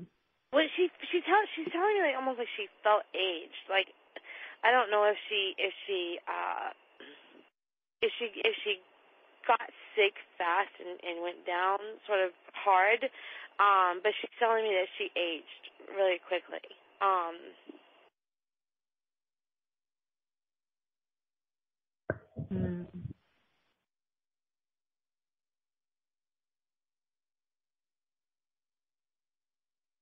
Did she smoke? Being a cigarette. Herb. I'm sorry? Herb. Marijuana. I don't know if the phone did something funky, but I did not understand you. Ganja, dope, weed. Oh. Grass. Okay. Ganja. Okay. That's funny. Got blocked out. Okay.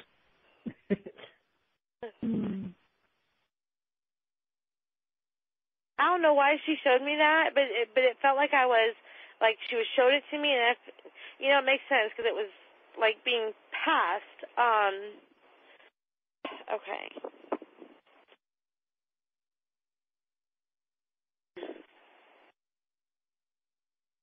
She's telling you not to worry. I don't know if you're worried about your health, but she's saying don't worry. Does that make sense to you? Yes and no. Okay. Not to worry is always good. But is there something going on in your health? That's taken presence of mind right now? Is that right? I would say no. Okay. Okay.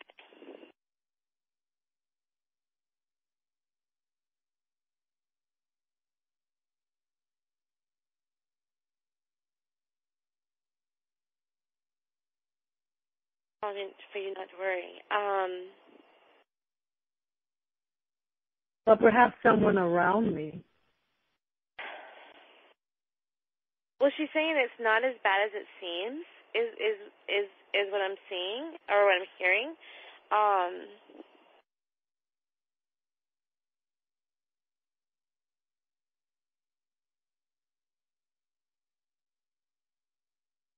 And it feels health related. So she's saying it's not as bad as it seems, and it will pass. Okay. And she blows a kiss. So that is all I'm able to get from her, Queen. I'm sorry. That's fine. I thank you. I really wanted to connect with her in this way because she comes to me often, and I hear her voice. I see her, and she had the capacity, and I realize this more and more how deep and beautiful and powerful she was and is, to become a guide, to become a teacher from the other side. And I just wanted to know if, I know I hear her, I know I see her, I know I feel her. So therefore, even though I couldn't be there, actually because I couldn't be there, because I was contained and restricted in my movements during that time, that it propelled me to open up to this kind of relationship because I knew it was possible. Yeah. I'm just putting that out there. So it was a blessing of my situation at that particular time. Anyway, well, so she told me that she cherished you. She absolutely cherished you. So it feels like it was a very important relationship for both of you. Did she have white hair? I keep seeing white hair. Does she have white hair? Blonde. Do you have a friend that looks like Betty White? That has that whole Betty White appearance? Do you know who Betty White is? The actress? I do. I know who she is. I'm trying to think. Somebody just clicked in that might have that kind of Betty White vibe, although she doesn't have white hair, so. Okay. Maybe. Is there a friend that has passed named Betty? Because oftentimes they'll show me an actress, and it'll either be her name or they look just like her. They have that kind of vibe. But she's just standing there appearing to me, and I just see Betty White. So I don't know. It almost feels like it's left from your friend, like it's connected to your friend. I don't know how or why. So if you will just write it down and sit with it, it may make sense later. It may come to you later, or maybe something that you will see will remind you of it. I don't know, but I'm seeing Betty White smiling at you. As odd as that is. Well, she lived to have a long life, long, successful, and it appears healthy life. So that could be symbolic. It could be symbolic, because she's also telling me for you not to worry about your health. And I know, like, right now you're not worried about it, like it's not that presence of mind, but she's saying don't worry about it. So I don't know if that's what she's trying to say to you, if that's what she's trying to give to you.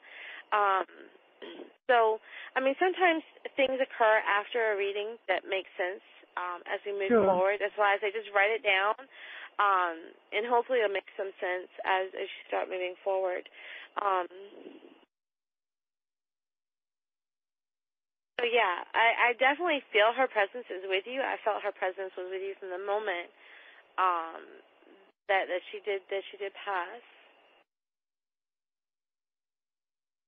And they tell me she had a spectacular transition. I mean, she had laid it out.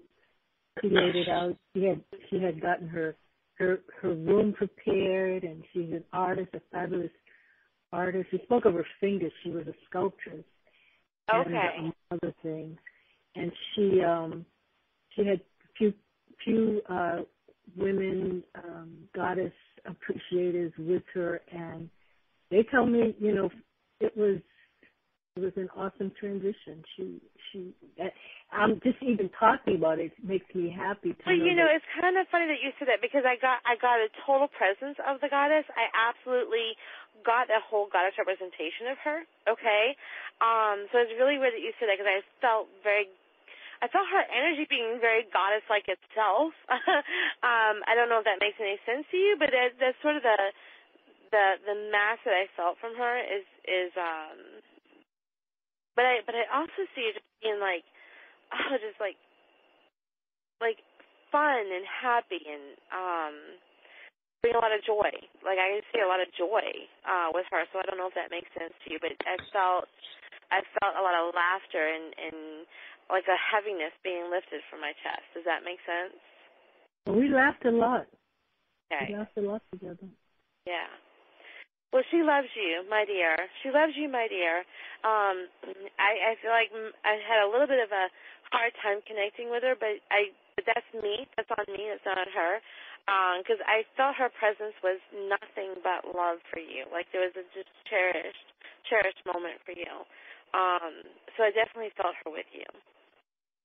Thank you. You're welcome. Thank you.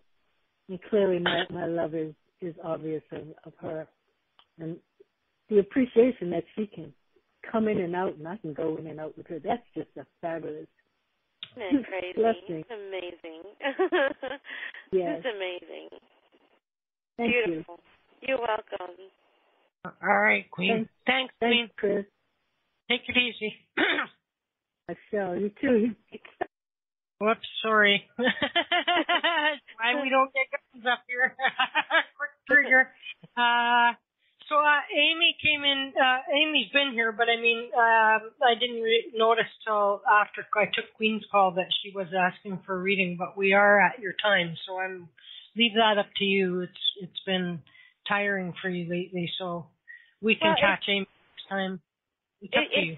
If Amy wants to do it, I can see. We can see. Yeah, let's bring her on. I hate to leave her hanging. All right. Say hi, Amy. Oh, hi. No, it's okay. I don't have any Today was a bit of a day, because I lived like half of my life in Florida, most of it in Jacksonville, which is now underwater, and 9/11, which is a real emotional day for me because anyway, I'm feeding the psychic. Anyway, what do you have? I just need something not of this world. Okay.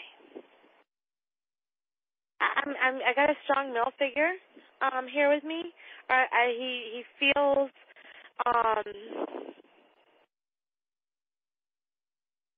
very fatherly.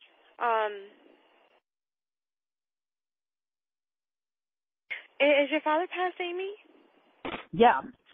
Actually, okay. Actually, yes, he did, and this is the day also. Then the day he died, or his birthday, when I relate to him because wonder at 9/11. But the kicker was he went there with late-stage cancer and died like 5 weeks later of cancer. Okay. So it's like it's my big day. Yeah. He's got a very strong presence to him. Okay. So I know that you said he had cancer, but he's not showing himself to me as weak at all. He's showing himself to me as a very strong presence. I'm seeing dark hair. Did he have dark hair? Yeah. Okay.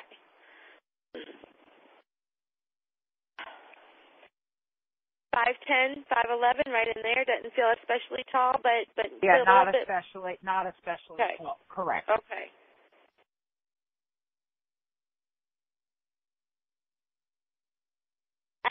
Did he work in the service industry? Did he was he like because I'm seeing firefighters is what I'm seeing, and I know. Well, when he retired, he was a volunteer EMT. Okay. He really loved that, didn't he? Oh yeah, it was his. Passion. Was his, because he kind of got, spending however many years it was in the corporate world, Mm-hmm. and he worked for a huge corporation that changed dramatically. So he loved it. He loved it. He loved, like, the whole thing. He loved the excitement of it. He loved helping people. And, he normally has, like, if he feels like he has, like, this big heart. Yeah, this teddy bear heart. But does he have an expression that looks like he's frowning sometimes? Yeah. Because he's not frowning. He had a huge heart. Yeah, he had a huge heart, but he was like kind of, he was over. He was definitely, by the time he checked out, he was definitely over it. Okay. So there was a little bit of heart around the edges there. Yeah, there was a lot of weird stuff. There was a lot of weird stuff. His parents died young, and then his brother died like when he was in his 40s, and then like everything kind of fell apart after that. And he's like grabbing you by the shoulders, Amy. He's taking you shoulder to shoulder. Okay? He's taking you shoulder to shoulder is what I see him doing, and I see him looking directly at you and just saying, breathe. Yeah, I get it. Because, my mom, I'm left with, my brother died too. My mother killed the rest of the family. But she's not going to kill me. And I tell her that on a regular basis. So I get that. He's just shoring me up because she's a handful. Mhm. Yeah, he did he have he started showing me, okay, so I don't know why he's showing me this, but it's like I've lost muscle mass. Do you know what I mean? In my arms is what he's showing me. Like he showed me he lost muscle mass. I feel like I was very strong. Like he's very strong in his energy. Like his energy is very strong. Yeah. But I don't know if he almost felt like at the end like he was beat down a little bit, because I'm like seeing like he was beat down between my mother, who's just a piece of work, and he worked for AT&T, and it was like right when they were breaking up, and so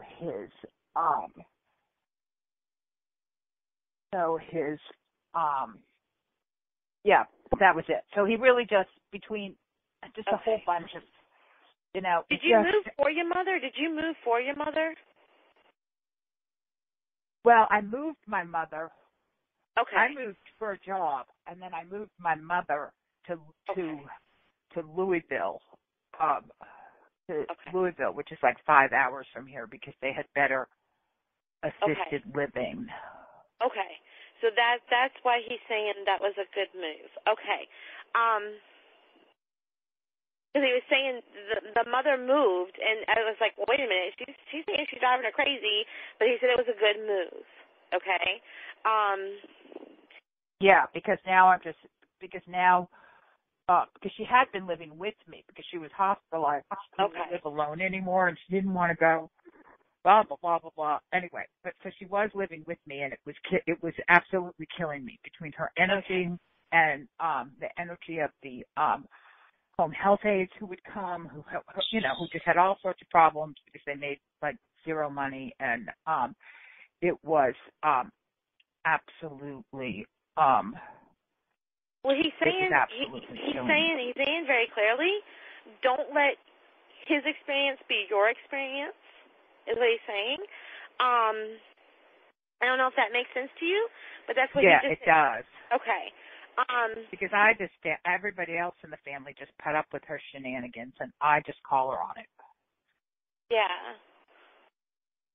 And it helps her. She's like glad. I mean, it's not like mean. It's really not mean. She knows it's coming from love, and she knows I'm trying to help her. I mean, she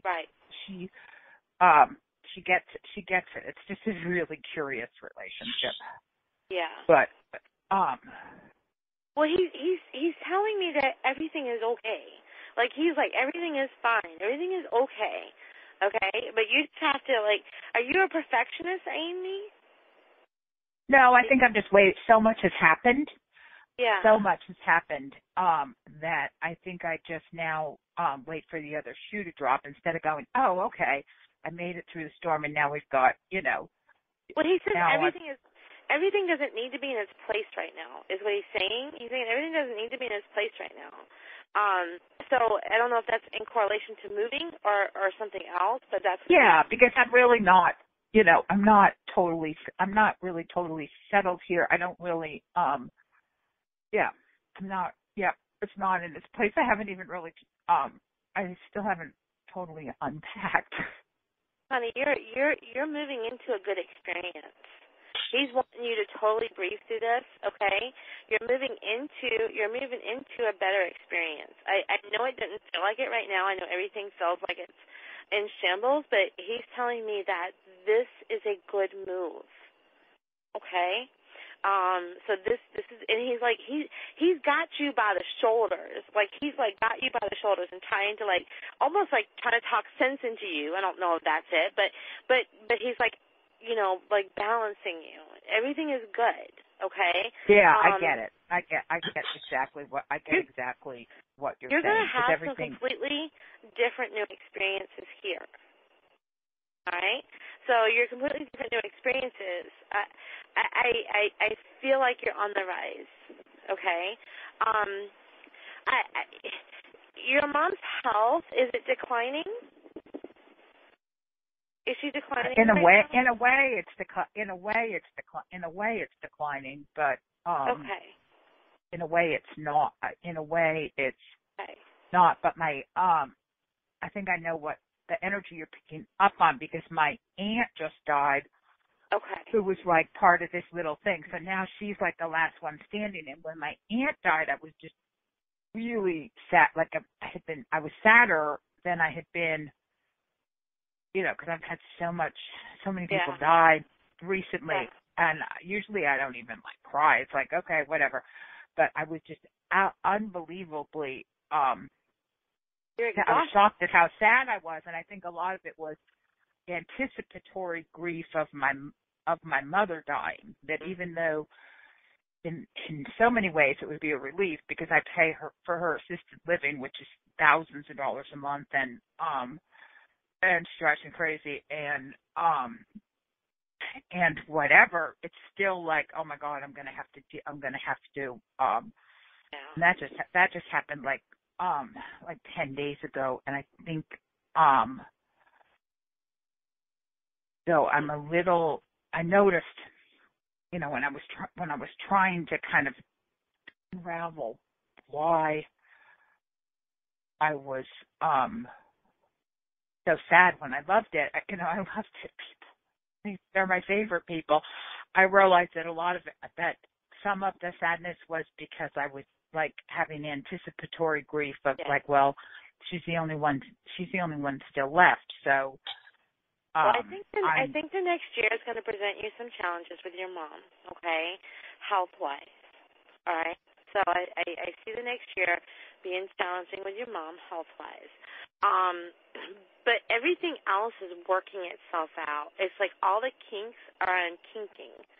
Okay? Right. So I feel like my career path, like this is a really good move. It was a really good move. It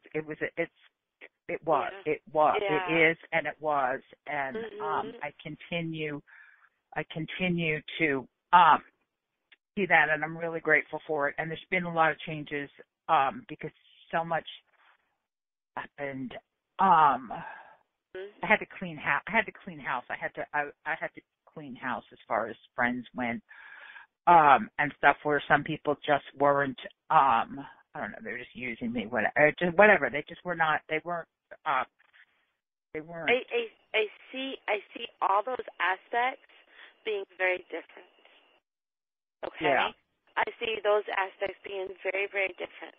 So there's a lot of positivity that's coming from this. Not just the job itself, which is a really good move, but the totality of the experience, I think, is going to be completely different. It is, because I'm not working with scumbags anymore, and it's like when you are what you eat. So when you're not, when you're working with people who are less than whatever. Whatever the word is, you tend to, whatever, start acting like them when you don't even realize, because yes. you just don't have frame of reference as to what's yes. the right I and know wrong what you that's mean. clouded I know or what you whatever. mean. Yeah. Yep, I know what you mean. But this does feel like it's going to be a total new experience, okay? So there's going to be a lot of positivity surrounding you. I just feel it. It feels really good to me. I think it's going to be some adjustment because the culture, I feel, is going to be very different, but there's going to be some adjustment.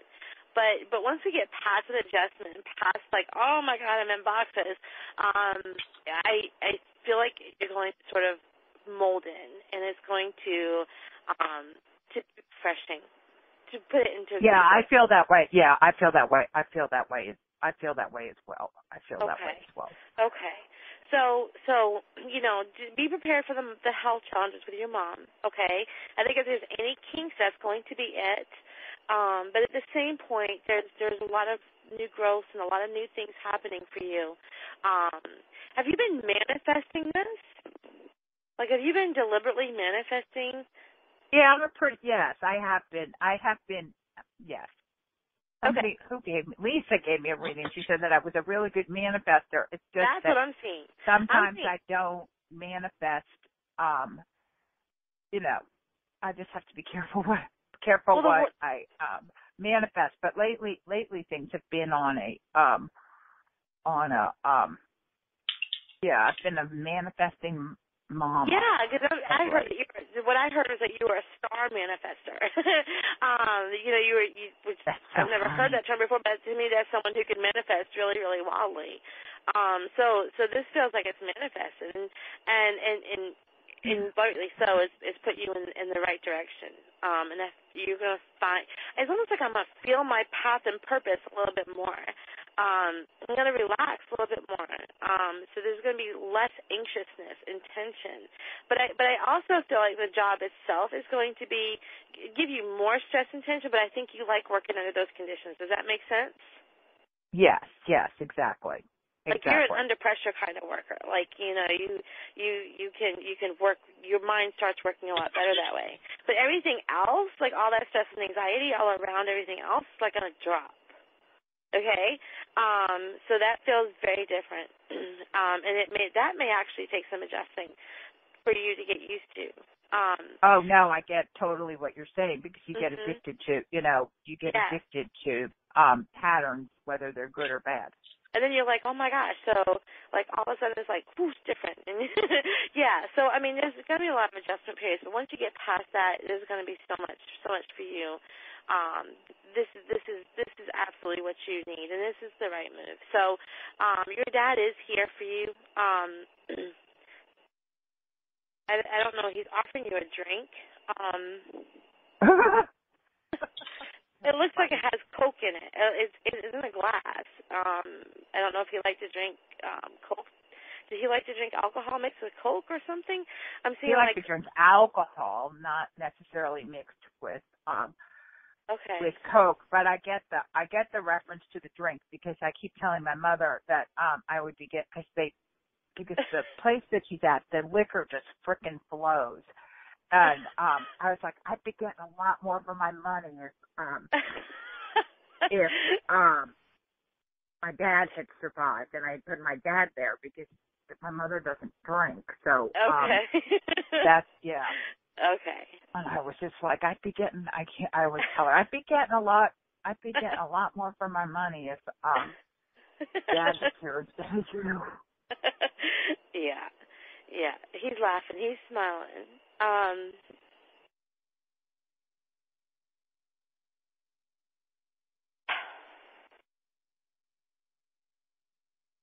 He's making a movie reference. Did he like movies?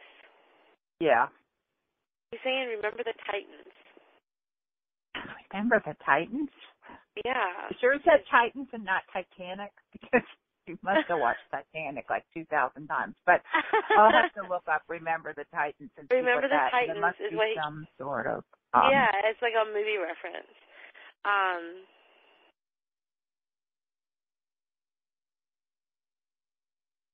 Did he like to play golf? Yeah. Okay, because he just put on a golf hat and I saw a golf club in his hand.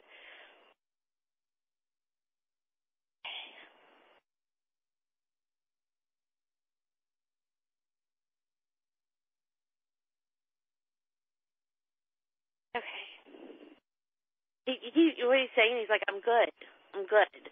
I don't. Yeah. I'm good. And not like I'm okay. I'm good. I'm good.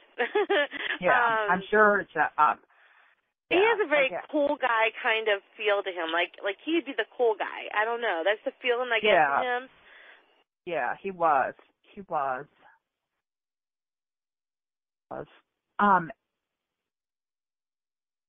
So that's good. So he's really more the person, because like a whole bunch of stuff happened. So yeah. So his life is the whole thing's just He's good. You just said that he's like, I'm good. So he's seeing this in a completely new perspective. Okay, so he's being him, like he's doing him. Okay, I don't know if that makes sense, but he's doing him. No, I get that, because there was some things. What was I going to say? Okay, there was there was like this whole crazy thing with like his family, like his father's side. They like popped like a whole side off the family tree and just like put it in the wood chipper. And I've been obsessed with finding those people and stuff. So. Well, he's not even necessarily attached to family. He's got a buddy with him. He's got a good friend with him, or it feels like a friend anyway. Yeah, I get it. Okay. I get it. Because probably those people, we needed to know who they were. He was probably better off without them. He was probably better off without. I get it. He was probably better off without them. And. Did he have a friend? I keep hearing the name Bill. Did he have a friend Bill that passed? Bill? Yeah. Or Bill? Bill. B-I-L-L? Oh, well, he has so many friends. I'm sure. I'm sure he has a friend Bill. I'm sure. Yeah, I keep seeing this pudgy guy. He's a really pudgy guy who's playing golf with him, who's laughing. He seems more like a comedian type of guy, is what I'm seeing. That's sort of hanging out with him. Because your dad, what? Your dad feels more poised to me than that. You know what I mean? He showed. Yeah, he was. He was really because he was because his mother and the side of the family that didn't get cut in the wood chipper was they were very civilized. So he always, and he was like very upwardly mobile. He moved away from the family and we went and lived in this fancy stuff. He's very, so I get that. So I got to figure out who Bill is. He's saying I love you, but he's saying that he didn't get to say it often, or he didn't say it often when he was alive. Yeah, because it was like, I get it. Yeah. I get it because there was a lot. There was a lot going on.